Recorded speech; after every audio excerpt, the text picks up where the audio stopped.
Hello and welcome guys, स्वागत है आपका अपने YouTube channel big bull market में। आज हम शेयर के ऊपर बात करने जा रहे हैं, वो शेयर है इरेडा। आज हम इसके ऊपर डिटेल एनालिसिस कर क्या रहेंगी इस लेवल पे, इस करंट लेवल पे हमारे व्यूज़। ठीक है, तो वीडियो में बने रहिए लास्ट तक।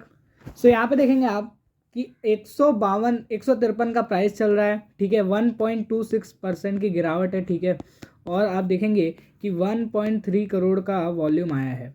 ठीक है, 1.30 करोड़ का बाकायदा वैल्यूएशंस और मोमेंटम स्कोर आप देख सकते हैं बहुत ही ख़राब चल रहे हैं। क्यों चल रहे हैं इसके ऊपर डिस्कस करेंगे, और इससे मैं बोलूँगा अभी के लिए आप इसके ऊपर जजमेंट मत बनाइए अपना। ठीक है, पूरी एक बार वीडियो देख लीजिए फिर आप जजमेंट बनाइए। अभी आप करेंट में देखेंगे जो कंपनी का मार्केट कैपिटलाइजेशन है वो 41,000 करोड़ का है। ठीक है, और RSI MFI जो हायर साइड चल रहे थे अब वो स्टेबलाइज होते हुए दिख रहा है। ठीक है, न्यूट्रल जोन में है। ठीक है, जो शेयर एकदम तेजी से ऐसे जाके खड़ा हो गया था ना, ये भाग रहा था, सिर्फ भागना सीखा था इसने। ठीक है, आप देखेंगे जो 30 रुपये का इसका IPO का प्राइस था, वहाँ पे जो ओपनिंग हुई, जो मतलब लिस्टिंग के टाइम जो इसने गेन दिया वो 50 रुपीज़ पे दिया। ठीक है, तो 30 से 50 वहाँ पे गेन मिला, और उसके बाद जैसे ही लिस्टिंग हुई ना वैसे ये शेयर चढ़ता चला गया, और फिर जाके 123 का हाई लगा दिया, और उसके बाद फिर थोड़ा सा नीचे आया 100 तक। फिर उसके बाद अब आप देखेंगे कि 200 तक का हाई लगा के अब थोड़ा सा शांति से आ रहा है नीचे। ठीक है, फिर 150 तक आया है, और अब इस लेवल पे क्या राय बनेगी उसके ऊपर ही हम चर्चा कर रहे हैं। तो आप देखेंगे ये शेयर सिर्फ भाग रहा है, सिर्फ भाग रहा है। पिछले रिकॉर्ड देखेंगे तो ये शेयर सिर्फ भाग रहा है। अब क्या करना है, जो ये कंसोलिडेशन फेस आ गया है, अब इसमें क्या करना है, क्या बाय करना अब सही है या फिर नीचे के प्राइस से सही है, वो हम देखेंगे। इससे पहले मैं चर्चा कर लेता हूँ, आप इसका प्राइस टू बुक रेशियो देखिए।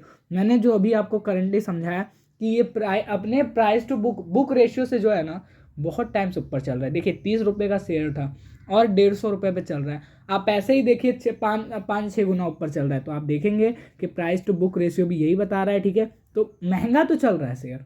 क्यों महंगा चल रहा है? क्योंकि आप देखिए, एक तो डिमांड, मैंने आपसे SJVN ने NHPC में ये सब स्टॉक में कहा कि रिन्यूएबल सेक्टर का जो है दौड़ चल रही है, मांग चल रही है। ठीक है, सबसे ज़्यादा हमें रिन्यूएबल सेक्टर में फोकस करना है। क्यों करना है? गवर्नमेंट फोकस कर रही है। ठीक है, हर जगह रिन्यूएबल सेक्टर की बात हो रही है, इसके लिए ये शेयर चला। और ये शेयर जब लिस्टिंग में आप देखेंगे ना, कोई भी शेयर एकदम धमाकेदार रिटर्न और पिछले में रिटर्न दिया हो, तो वो शेयर आप देखेंगे कि अगर न्यूज़ बड़ी आ जाती है ना तो वो और तेज़ी से भागता है। और बस वही काम किया, वही सेम काम किया इरेडा ने। ठीक है, बट क्या इसका मतलब हम ये समझ लें कि सिर्फ भागने के ऊपर कंपनी चल रही है? तो भागने के ऊपर कंपनी नहीं चल रही। ठीक है, क्यों नहीं चल रही है?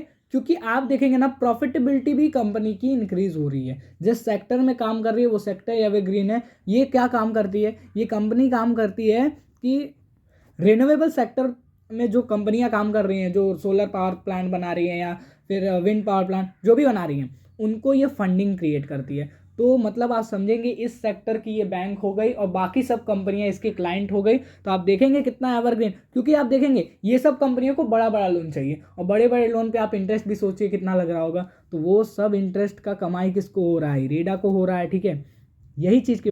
चलिए अब बात कर लेते हैं फाइनेंशियल्स के ऊपर। क्या है कंपनी के फाइनेंशियल्स का? हमें उधर भी उछाल देखने को मिल रही है या फिर कंसोलिडेटेड फेस में है? यहाँ पे आप देखेंगे जो रिवेन्यू सेक्शन है, रिवेन्यू सेक्शन में देखेंगे पिछले साल के क्वार्टर से, सेम क्वार्टर से आप देखेंगे एक अच्छी खासी उछाल मिली है। जहाँ पे 870 करोड़ का रेवेन्यू था वो 1200-1250 करोड़ पे पहुंच गया। और क्वार्टर ऑन क्वार्टर बेसिस पे भी देखेंगे तो रेवेन्यू में उछाल देखने को मिला है।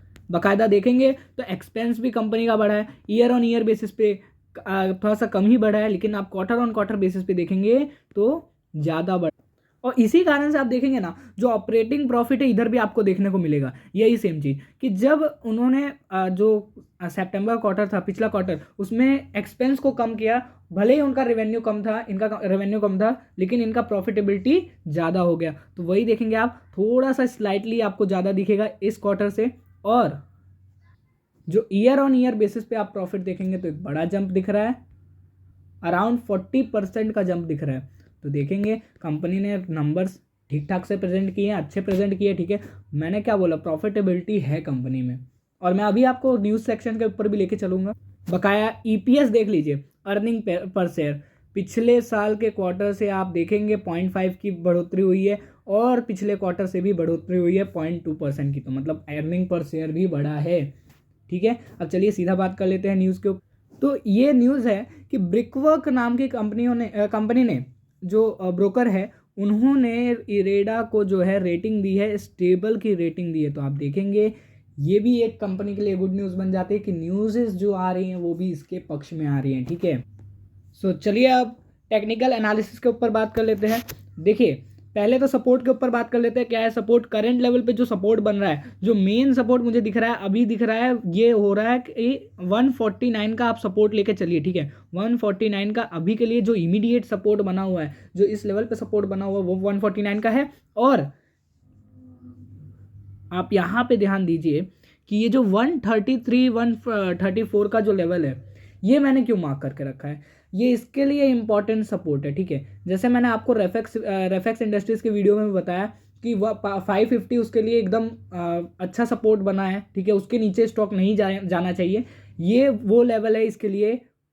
ठीक है, यहाँ से तो रिवर्सल आना ही आना है। क्यों आना ही आना है? क्योंकि ये जो गैप बना है ना, मेरे ख्याल से अभी जो है ये कंपनी यहाँ तक आ सकती है क्योंकि गैप बनाया हुआ है।